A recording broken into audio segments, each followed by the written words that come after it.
Mas o texto diz mais que Deus também aceita os não aceitáveis. O texto diz também que Deus inclui os não incluídos. É isso que esse texto está dizendo.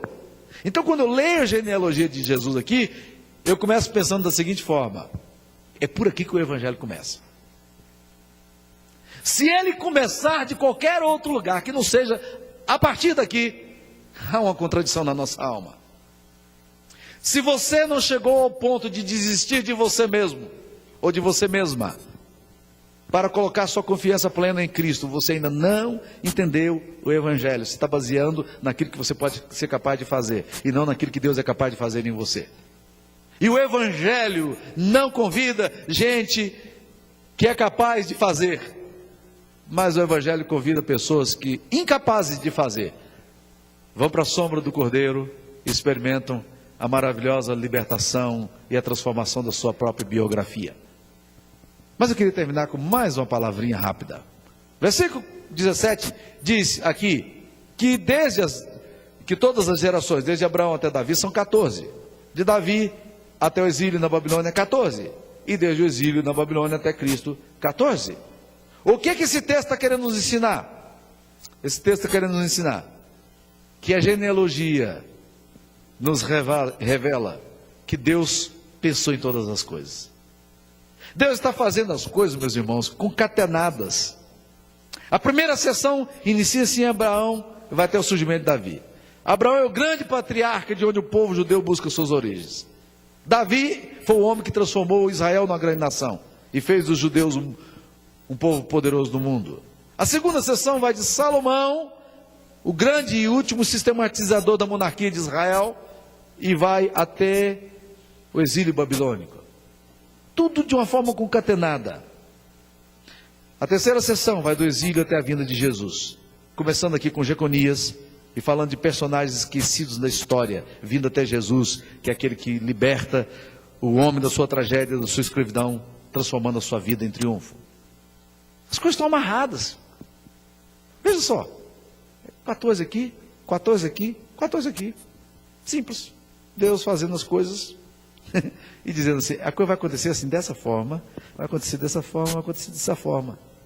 Ou seja, o universo não está entregue ao acaso e nem ao caos, mas o universo está nas mãos de alguém que não apenas age na história, mas alguém que é senhor da história e faz a história segundo o seu querer.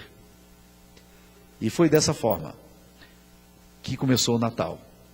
Gálatas 4:4 diz que, vindo porém a plenitude do tempo, Deus enviou Jesus, nascido de mulher, nascido de carne. Vindo o quê? A plenitude do tempo. Quando no planejamento e na história de Deus, naquilo que Deus tinha organizado para fazer, as coisas se deram exatamente quando Ele quis. E o seu filho nasceu naquela hora. Herodes ficou doido, manda matar, mandar mentir em Belém. Não adianta.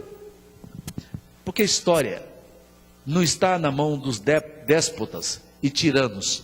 Não está na mão daqueles que acham que podem governar a história com mão de ferro. E aqueles que acham que podem impedir o avanço do projeto de Deus. A história está nas mãos de Deus. E Deus vai construir a história como Ele quer. E é isso que o livro de Apocalipse nos fala.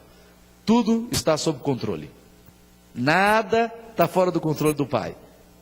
E um dia Jesus vai voltar, exatamente como os apóstolos o viram subir, em poder e glória, para reinar para sempre. E estabelecer definitivamente o seu trono entre nós. Essa é a palavra de Deus. Que ao começarmos o mês do Natal, nós comecemos pensando nessas coisas. Vale a pena. Vamos orar? Deus, obrigado, porque o Senhor é um Deus gracioso, que aceita gente do naipe da gente, e assim mesmo resolve nos dar a honra que nós não temos. Consegue escrever uma história diferente da história que nós tínhamos planejado para nós e que era tão trágica. O Senhor consegue pegar uma mulher que tinha optado por ser prostituta para transformá-la numa heroína. O Senhor consegue pegar uma mulher desprezada e abandonada como Tamar e consegue incluí-la na genealogia do teu filho. Pega uma mulher como Ruth, que esquecida na história, e a transforma num personagem bíblico amado. Obrigado, porque o Senhor está fazendo essa história aqui também. E se nós fôssemos capazes de ler com os teus olhos, assim seria a história de todos aqueles que se aproximam do Senhor. Gente de contradições, gente de paradoxos, gente desequilibrada, gente que perdeu o rumo da história, mas que ao se aproximar do Senhor, o Senhor vai encaminhando, o Senhor vai dirigindo e construindo uma história, de tal forma que ela se projeta lá na frente e faz toda a diferença nas gerações que virão. Louvado seja o teu nome. Obrigado porque o Senhor nos trata dessa forma. Obrigado porque não há em nós a habilidade e competência para isso, mas o Senhor providenciou tudo isso por meio do teu Filho amado, enviando-nos o teu Espírito Santo. E agora abençoe o teu povo, também aqui no meio das suas contradições, para que cada um deles encontrem o fio da sua própria história, na história do teu Filho amado. E que a bênção do Deus Pai, Filho e Espírito Santo esteja com todos aqueles que amam e aguardam a vinda do Senhor Jesus, hoje e sempre. Amém.